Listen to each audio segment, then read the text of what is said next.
Well, I'm going home, so let us start. I'd like to address myself to the family of the late PO3 Darwin Espilardo, the wife, si Cleofi, si Dwindle, Vice Mayor, Vice Admiral rather, Cesar Takad, the flag officer in command of the Philippine Navy, FOIC, the officials, men and women of the Armed Forces of the Philippines, the media, the beautiful media of the Philippines, my countrymen. I just, malapit lang kasi, I just landed dyan sa Villamor. But I thought that yung kadaber na sa bahay na or dito lang pala, ilibing rin. So salamat po. Sino man pangalan mo, ma? I'm also flying to Cotabato to see the wounded soldiers and two casualties of that incident. Sometimes we lose, sometimes we gain. In Basilan, we scored a crucial victory by capturing a stronghold somewhere in the hinterlands of Basilan. In other fronts, it's really a war. I said we win some battles, we lose in other skirmishes, but definitely we are willing to win the war. Government is not without resources, not without the human warm bodies there fighting for this republic on so many fronts, but there's a new front which is deadly and one which is coming up. The one presently wreaking havoc on the lives of the people of this nation is drug. And then we have the insurrection in Mindanao, the MIMNN, and of course the criminal elements of the Abu Sayyaf. We continue to talk and we hope some progress on the front between the Communist Party of the Philippines and the government.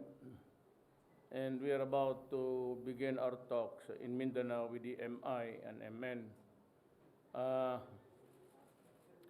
There is really no use of capturing anybody there on the rebel fronts. We do not intend to serve warrants there except against criminals. But for the revolutionaries, Miswari can anytime, if he's ready to talk with us, can just call us or any general thereabout in Sulu, and my orders would really be just to escort him wherever he wants to go. I would suggest that we hold talks in Mindanao because it would be convenient for everybody, including the MI. And if we can hold it simultaneous, anyway, iba-ibang tao naman ang kausapin yan along the stages of the negotiation. So somehow I think we can hack it. We have the time. We just, I said, a soft landing for everybody. No recriminations at this time. No hostile attitude, no antagonistic statements. We remain hopeful, and I pray, I hope and I pray to God that we will be successful in this, because it is really a matter of a choice between retaining the war and passing on to the next generation just around the corner, or we talk peace and realize a productive and fruitful land and generation in Mindanao. The drug problem, just like the Abu Sayyaf, must be crushed, destroyed. I don't care how it is destroyed. It must be destroyed. Let me correct some grave misconception about the United Nations coming in to investigate genocide. That's a very stupid statement. The United Nations does not have any business investigating human rights violations of the police. I just don't want to be an insulting. You don't come here and investigate the deaths of criminals. And those suspected, sabi nila, na pinatay ng police. When after all, we have also lost a sizable amount of our population dito sa security forces in the government. Bakit ka mag-imbestiga dito ng criminal? Samantalang sa Middle East and in other parts of the world, they're killing men, women, and children, bombing hospitals. And yet, I do not hear this.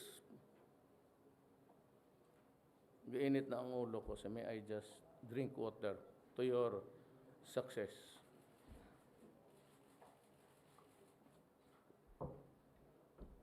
For those killed by the police in encounters, wala problema. And as a matter of fact, I have ordered an investigation for every killing and every encounter that results in an encounter, a bloody encounter. Alam mo, ang pulis kasi, kung may hulihin, hindi naglalakad diyang mag-isa. I mean, they just go about patrolling and apprehending people into drugs or connected with drugs and to die there. They go in groups. Naturalmente, pag sabi niya ang problema kasi they think it's a one-on-one. They go by about 3-4. At pag nagkamali yung pwede patayin mo. Pagka lumaban, for those who are killed by rival, alam mo, ang nangyari kasi sa kanila, to save themselves, tinuturo nila yung iba, they feed the government with wrong information, ituturo nila yung iba para sila makaiskapo, or their protectors who are policemen also.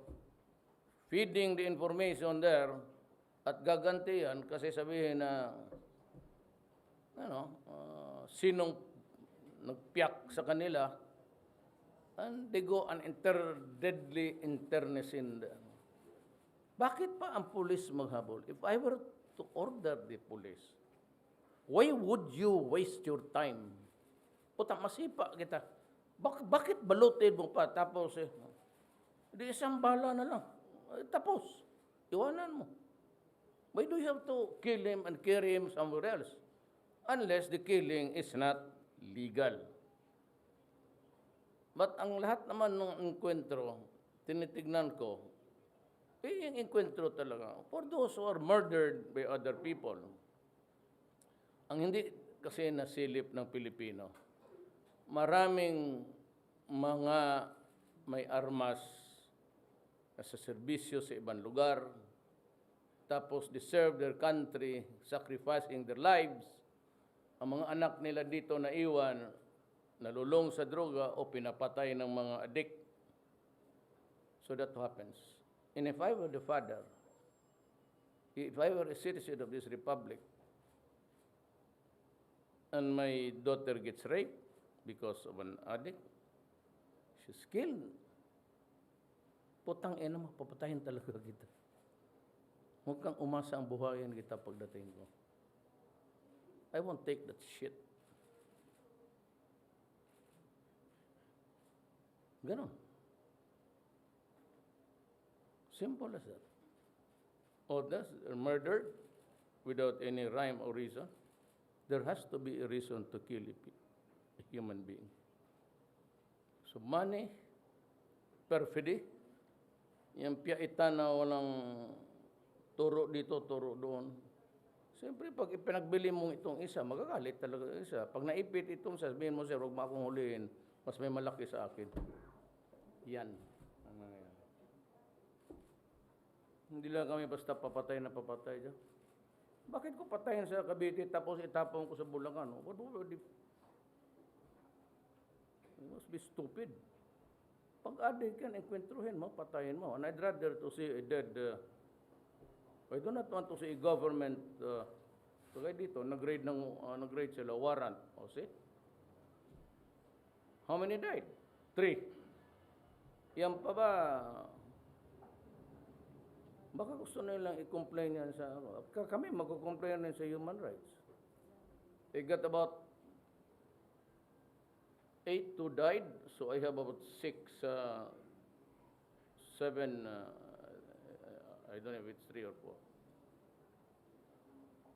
So I have to go to Cotabato to visit the wounded. Expenses of government yan. You know, drugs is a health problem. 600,000 plus is 600,000 plus.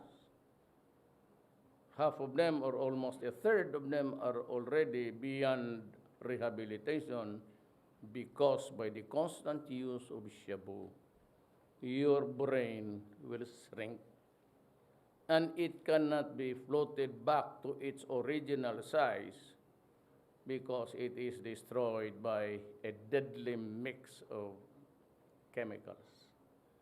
Mas mabuti pa yung cocaine, pati yung heroin, because they are cultivated or made from a grown organic plant called the poppy. Poppy yung opium. Hindi masyado yan. Ito, alam ba ninyo yung tubig na ginagamit dyan?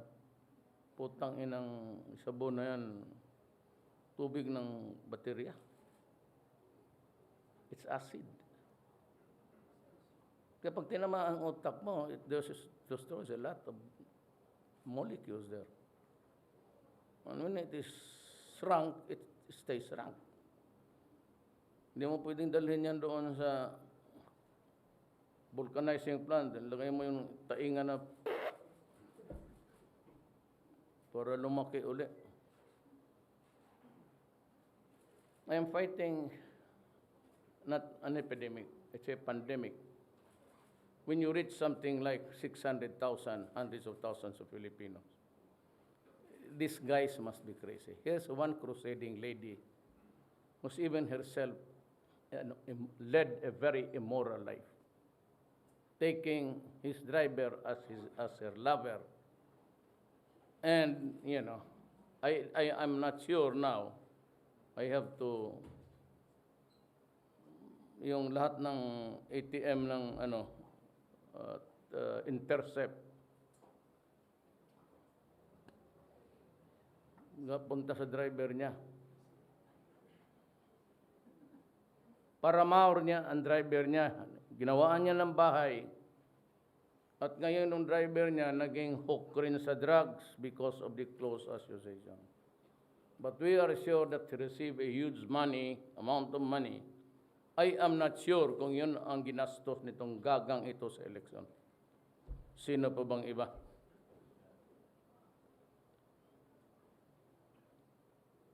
You know, when you are an immoral, dirty woman. The driver was married.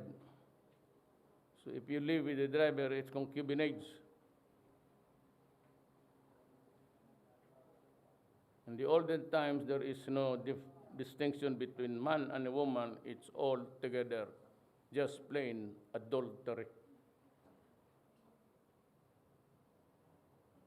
You occupy a high position, tapos paano-ano ganyan. Let me ask her, what is the name of your driver? At bakit may malaking bahay yan? Can he afford it? Who made it for him? You might want an answer, or you might give us an answer because driver mo, lover mo.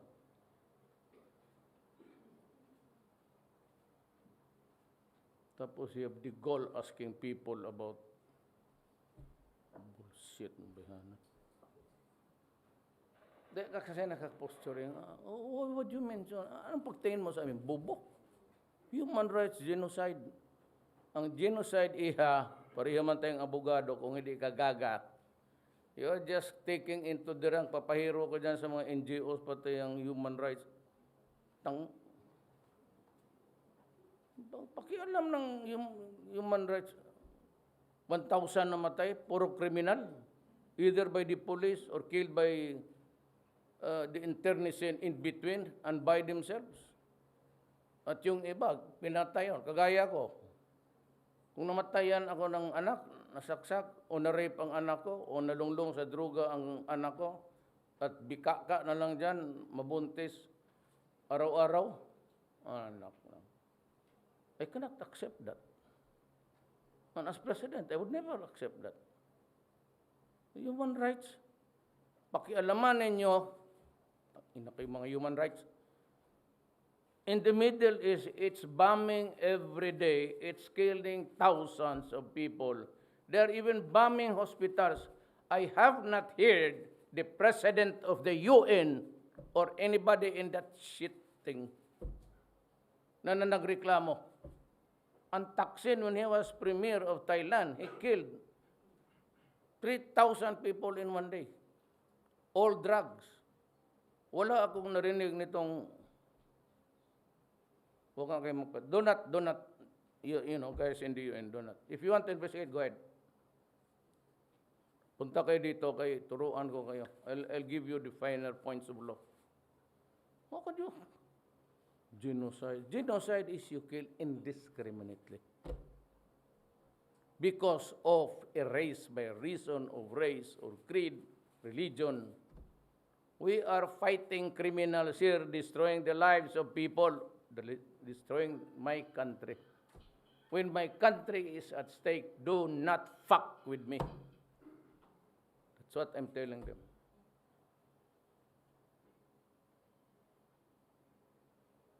Any question? Sir, iimbestigahan niyo ba yung sinasabi niyo na? So you just sit down there. If you're comfortable sitting down, just sit down there. Thank you, sir. You look more beautiful, just relax there. Sir, yung sinasabi niyo kanina na Lady Crusader, pinaimbestigahan ba natin to? Is she, Yes, we have been also tailing her. He said, follow me. I'm not only following her. I've been listening to you, my lady. I'm not only following you. I'm hot on your trails. So these are... Well, kung magsabi ka na killer itong mga taga-gobyerno, which is really an insult, so you get an insult also. You get to impute, attribute a lie to us, then I'll tell the public about the truth of you. You know, what you can do, I can do 10 times better. Parang gano'n yan. I will produce to you a tape. Many, many years ago, there is this crusading lady of the human rights went to Davao. Just before entering the room where there was this investigation, he blurted out in front. Pag nakakita ng media, umiikot ang mukha eh. Nag-iiba ang anyo. Totoo. Puntahan mo ngayon, abangan mo, paglabas niyan, pag nakita yung glaring lights, tapos yung cameras, nag-iiba ang anyo ng akala niya, she is the conscience of the country. And she blurts, I will prove to you in this investigation that Duterte is connected with the DDS, Davao Death Squad. Siya yung head. Putang ina mo, hanggang ngayon naghihintay ako niyan. But at that time, you libeled me, you slandered me. I kept quiet because you are a lady. Sumubra ka na, well, maybe you won on the platform of human rights. Ang bugok namang Pilipino naniwala sa iyo. Yung bumoto lang rin sa iyo. Hindi naman lahat eh. Sir, ang tanong daw eh... Susan Enriquez from GMA7. Sir, can you name the lady government official? I can, because, you know, that's a part of my duty. Okay man ako. You want to know the name? De Lima.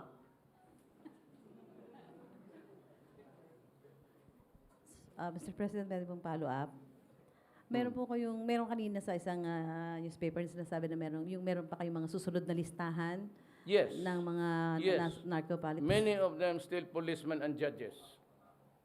You know, if the rule is not enforced against everyone, it should not. None at all. Na-late lang ang validation because, tama ang Supreme Court. You destroy permanently the reputation of the person. But the problem is, I have a duty to perform. I am not a civilian in the true sense of the word.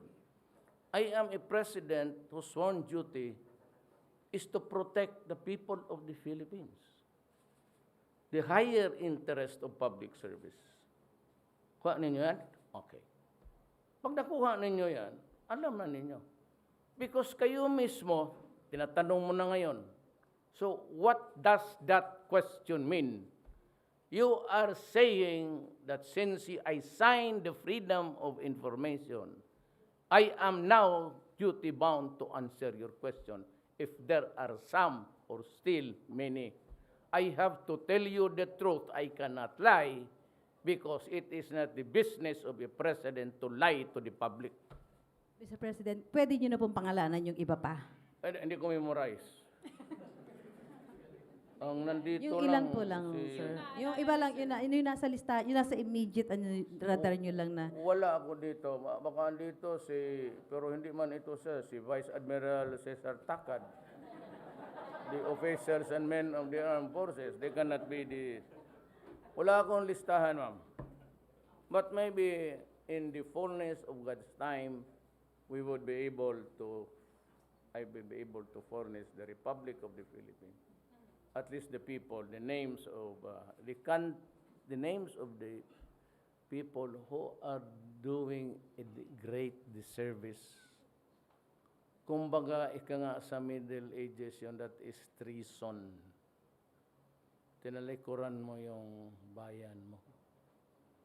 That I cannot forgive you, especially the police and the judges and ewan ko itong prosecutors. Iba ang listahan ng prosecutors. So, ibig sabihin, sir, you will still announce even yung names of the judges given Yes. what happened po with CJ Sereno? Well, I can have a choice. I can send the list to the Supreme Court insofar as the judges are concerned. Okay? Fine with me. Nabahala na siya. Kung tanungin siya doon, who are the names of the judges? Siya na. Dito, because executive department, I myself signed an executive order. So kung ano yung listahan dumating sa akin, galing confidential from the military and the police, at that point to me, that is really confidential secret. Huwag mo unahan ang presidente. But when it comes to me, it becomes public property. So now you can ask me, pursuant to your executive order, are you now willing to let go of the names? Of course. I'm willing. I should be willing. Kailan niyo po papangalanan ito? Pasyahin ko muna yung sapatos ko kasi pagbalik ko, dumi, maputik doon sa ginal doon, nag-ulan. Pero what's happening right now, sir? What's happening right now is I'm warning everybody. I am warning everybody. I am warning the police to stop it. Lahat and everybody connected with government. Do not use it cannot save you. Na doon sa taxes, sabi ng mga, I just was listening to the TV last night and said there were comments by some business men that should I exercise restraint. Sabi ko nga, tax evader. how can you exercise restraint kung hindi ka, you're cheating government? Wala man akong sinabing ordinary. They don't listen to my words. Kasi actually, pag magbigay ako ng parang statement, akala nila, I'm very specific, cheaters and tax evaders. So why would now I exercise restraint? How can now I help government correct the aberration in the lack of taxes if I just restrained myself from doing so? It is not my duty to keep secrets.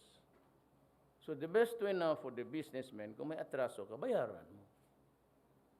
Online, it will close permanently.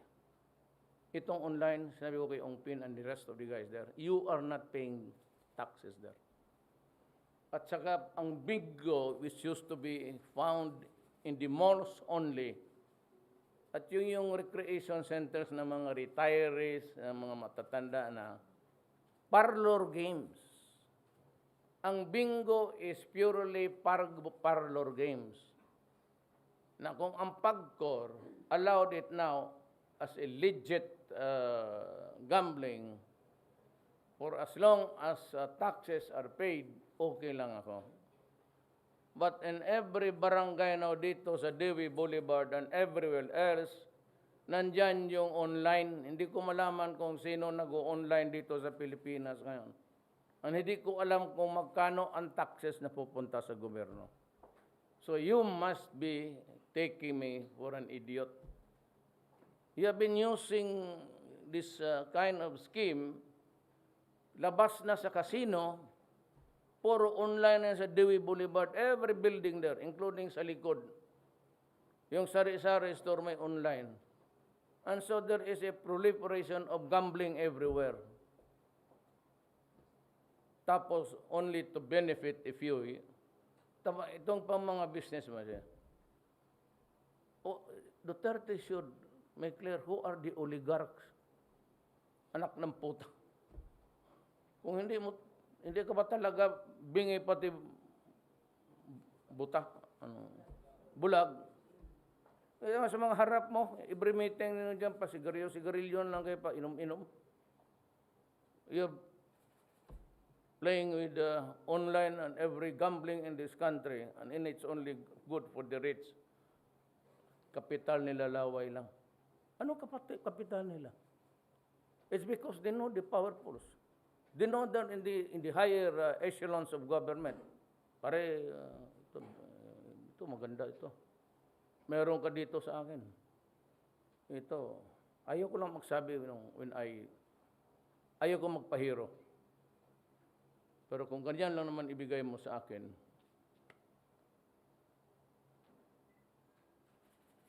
mahal ako. I can be bought, but you have to start with trillion. Halos 1/4 ng gross national product natin. Hi, sir. Good afternoon. I'm Bing Badan from the Daily Manila Shimbun.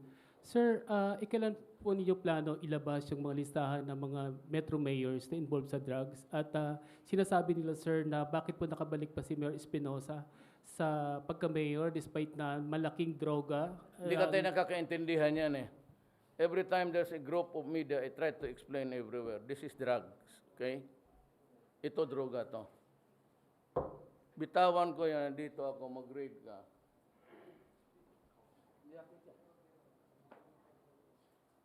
Witness na hawak ko. He was placed there before we entered this room. Pero akin yan. Okay yan?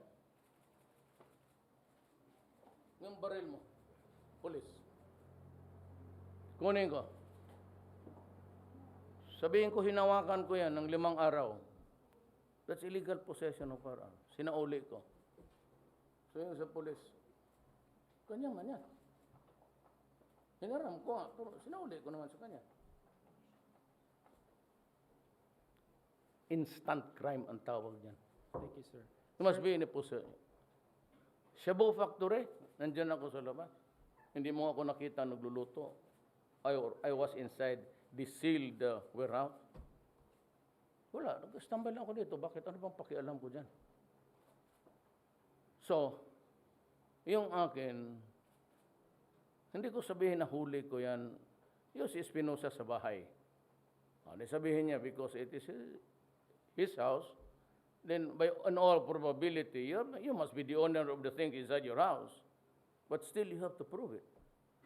Kung sabihin niya, nilagay lang yan dyan eh. That is why, dito ako, huwag mo akong bulahin. Pag drug lord ka kagaya ni Espinosa, sabi ko, hindi kita mahuli. Pero if you niloloko mo ako, pinangalanan na kita, putang ina mo, papatayin talaga kita. Tandaan ninyo yan. Mayor ka, sinabi ko na drug lord ka, tapos maglaro ka pa rin. Gamit mo lang ng... Pag nakikinig ako, nag-intercept ako ng ano mo, bawal yan sa batas. Hindi ko naman ibibigay sa inyo yan. Pero pag ano, niloko mo kayang mayor na... Saan yung lugar yun? Albuera? Ikaw, Mayor Espinosa, wag ka talagang magkamali. Puntahan kita doon. Maybe I will, in front doon sa plaza, I will hang you.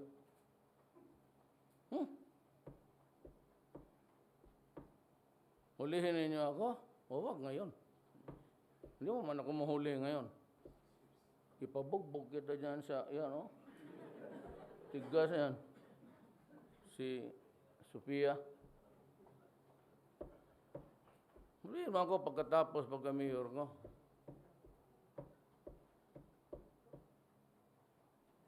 Pero kung ikaw ang witness, isali na rin kita. Para pagkatapos ko, wala na mag-witness. Eh gusto ninyo ganon eh. Yan, ito, larong walang hiya to. Laro talaga ito nga. Pero sa totoo lang, walang hiya ninyo, inabuso ninyo ang Pilipino. Kaya gusto ninyo ganon na laro. Mabutit na lang, umabot kayo ng 24 oras. Kaya pag hindi, sabihin ko talaga, basukahin mo. Hindi madala ang Pilipinas. Ilang presidente na kasi, sige warning, tapos gano'n, iluloko lang ninyo eh. Eh, huwag mo ninyo akong lukuhin.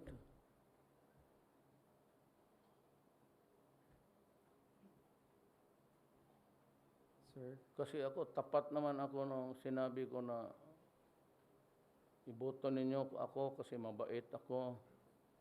Huwag lang ninyo akong lukuhin. Luko-luko pa naman ako. Sir, ano pong benefits ng government na ibibigay po kay PO3 Darwin Espaliato? Well, I almost forgot it. I'm sorry. But we are helping the family, expenses and everything. They will get from my social fund 250,000. I will deliver the money in about a week. Then we will answer for all of the expenses. And ang anak niya, which is really the worry now of the mother, sabi namin, until he finishes college. School. And maybe next year I can offer the same to all living or dead. Lahat ng sundalo, pati polis, ang kanilang mga anak libre na sa edukasyon. Pag may nahuli pa ako na polis na kasi walang pang-enroll, Mayor President. bahala kita sa kanyon dyan sa Grammy. Hi, sir. Pierre Renato from Rappler. Sir, 3 questions. First, do you plan to attend the burial of President Marcos? And second, sir, ano po yung ginagawa ng administrasyon niyo to tackle, sir, the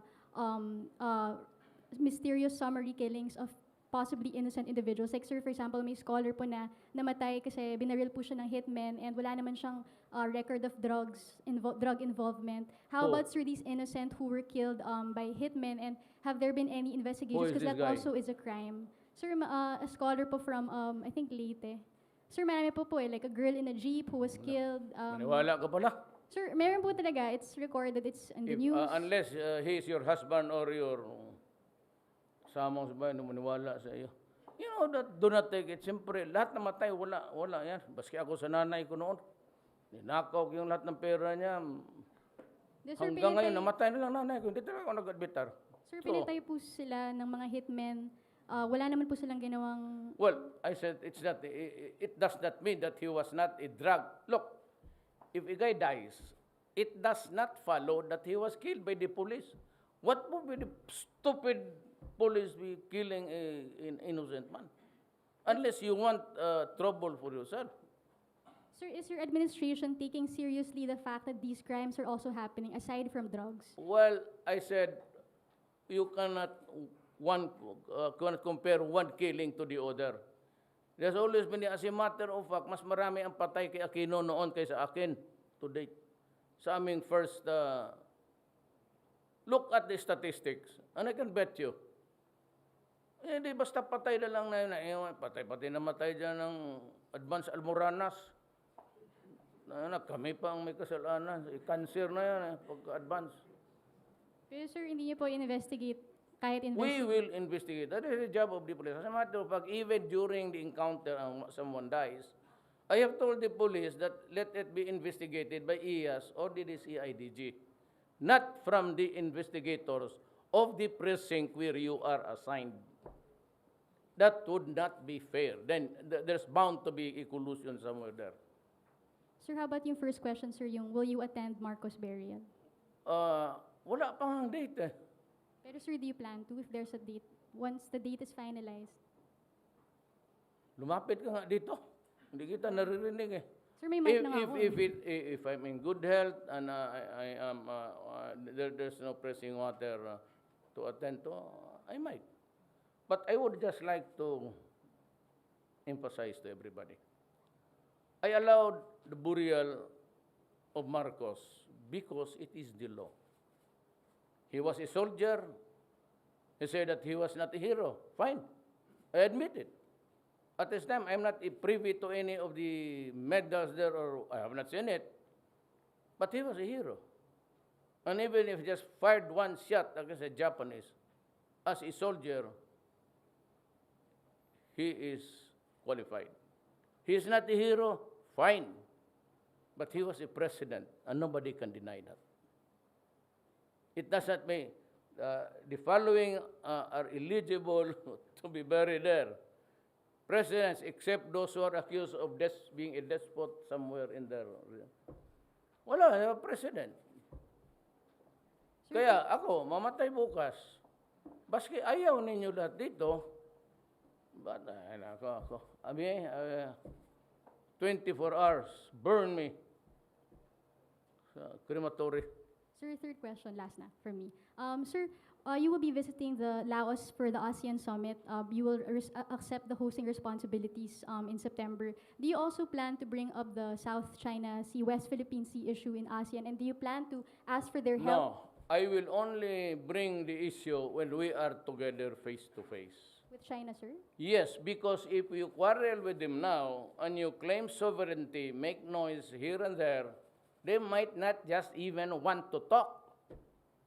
So Ramos is there paving the way for the good offices of anybody or any other country. But, you know, we maintain good relations with China. Now, let us create an environment where we can sit down and talk directly. Then that is the time that I would say we proceed from here. We proceed from this. That's me.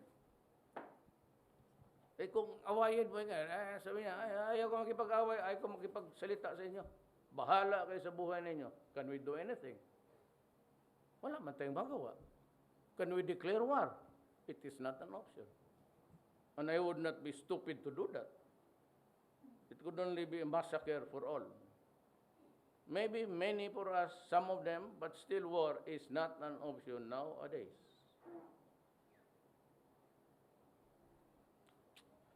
Maganda yung damit mo na green, bagay sa iyo.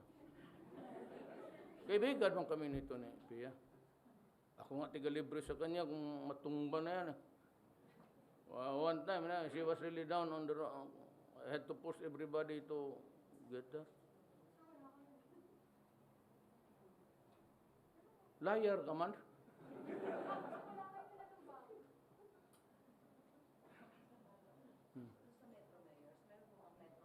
Wala. Dito? If you are asking for Estrada, dito si Calixto, wala. Wala pa. Pero wala. Until kung may maglabas na ano, sabi ko nga, it is not my duty to withhold. Kita mo ngayon, right now you are actually exercising that right given to you by the FOI that I signed. So how can I renege on that signature? Yes. Kalahating milyon ay sumusuko, may 500 may kita rin yung napapatay, may mga pinangalanan na kayo ng mga politiko, and ngayon pinangalanan nyo yung senador na nasa listahan, and Wala sa listahan. wala sa listahan. No, wala sa listahan. Okay. Ibang ano ko, But- immorality ang, iba yun? Diyan na naman tayo. Diyan tayo mademanda. Ikaw But- tuluhin mo dyan. Sir, how far can you go with this war with the I will drugs? grow until I am satisfied that the interest of my country is fully protected. What will satisfy you, sir? None, except that I said, when the time comes, when now I realize that the country is safe from the drug menace, problem. And how many are we targeting, sir, in this It will campaign? go on until the last day of my term, if need be. The exact figure, sir, of how many personalities are we targeting? No exact Well, as list. we go along, there will be more because itong drugs is, I said, addicting and hindi ba siya nakikinig?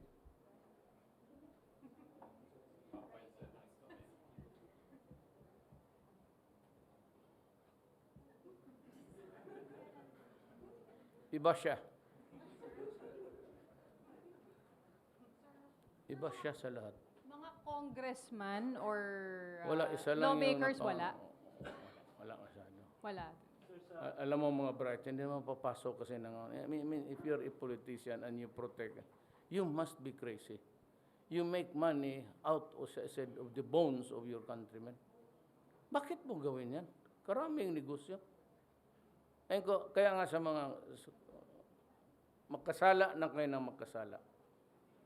Smuggling one motorcycle, gana. Magkasala na lang kayo kung ano man, squatting, padaan na lang natin sa korte. Pero huwag kayong maglaro dito kasi madumi ito. Binibigay ko talaga sa kanyang madumi. Kasi alam nila, hindi mo, sabihin ng mayor ni Isbana, hindi man niya ako nahuli. Yung nahuli sa Cebu, hindi man sa akin yon. So the case fails. O huwag kang magkumpiyansa sa mayor. Hindi kita palulusutin. May Cebu ka o wala, and then you continue to, hindi kita papalusutin.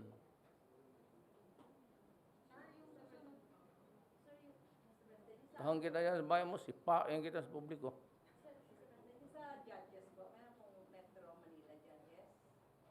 Yeah, I think so. One of them, sa Surigao yon.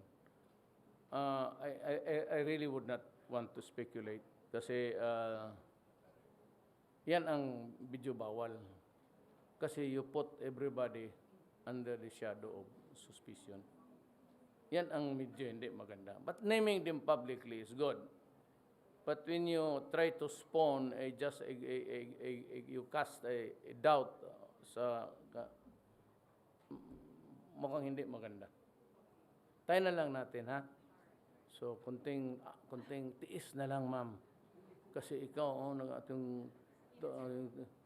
nalamig ka na dahil sa gilig na gilig ka na.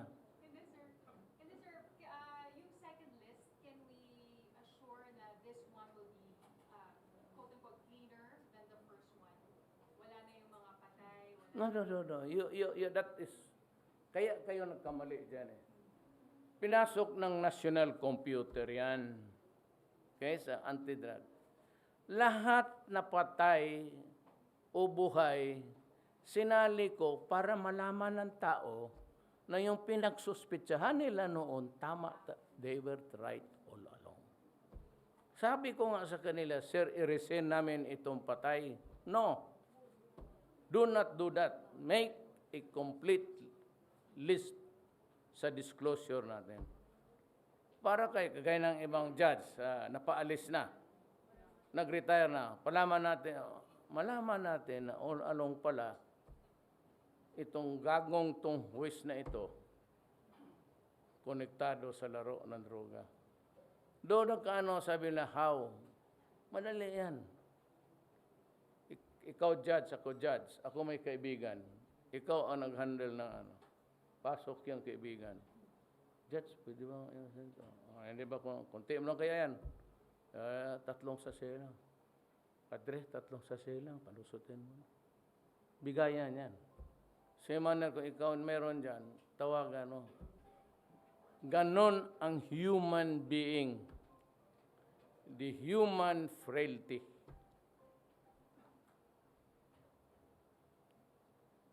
Ang eroplanong sakyan ko, ma'am, wala na, natuyo na yung... Kanina pa kasi nag-andar yung makina. Sabi ko, mag-alis na ako, painitin mo lang. Ngayon, nag-overheat daw, wala na akong masakyan.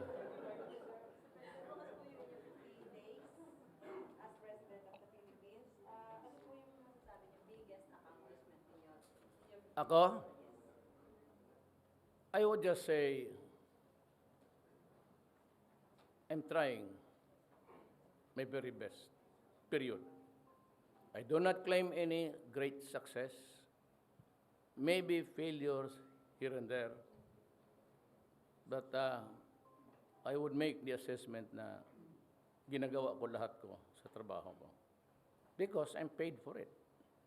That's why I get the highest salary in this government. Bayad ako. So, katrabaho ako. I'm paid and I work. I got elected and I give to the people what they want. They want a graft-free government, makukuha nila. Makukuha ninyo. Drug-free, graft-free.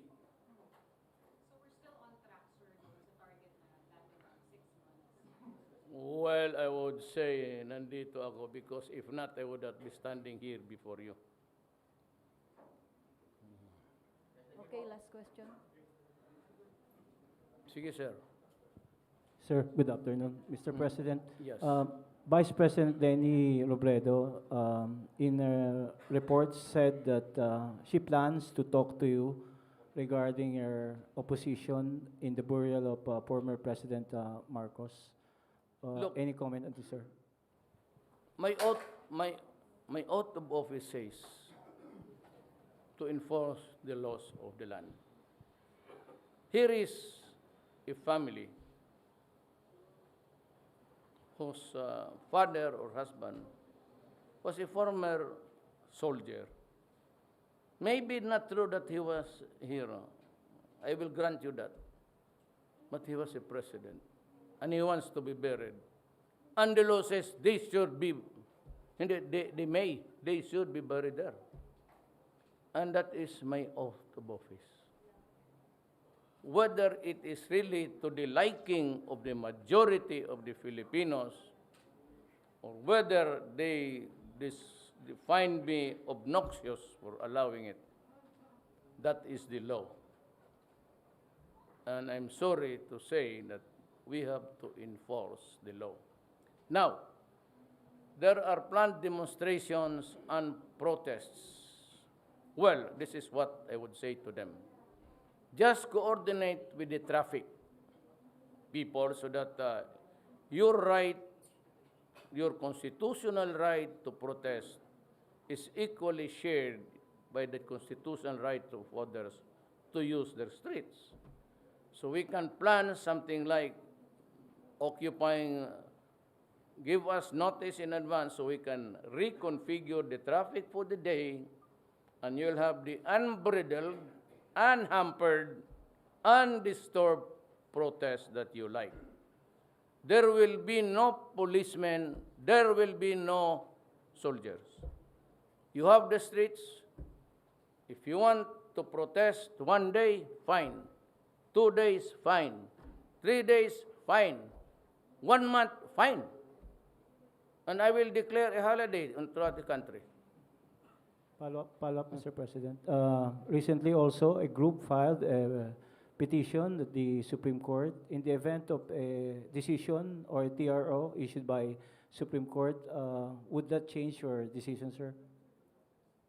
TRO to restraining order. Yes, sir. There's a group of or organization against the burial that filed a petition that the Supreme Court, in the event of a TRO, would that change your decision, sir? I wouldn't want to speculate, actually. I wouldn't want to preempt the court. You can discuss it, it's really sub judice. But just short of blurting out my position on the matter, I would rather that I would just wait for, I may open myself, I'm a lawyer, so I better watch out. But I would follow what the highest court of the land would order us. Thank you, That's sir. the rule of law. Thank you po. Thank you. Thank you very much. Hindi ba siya nagpasalamat? Siya.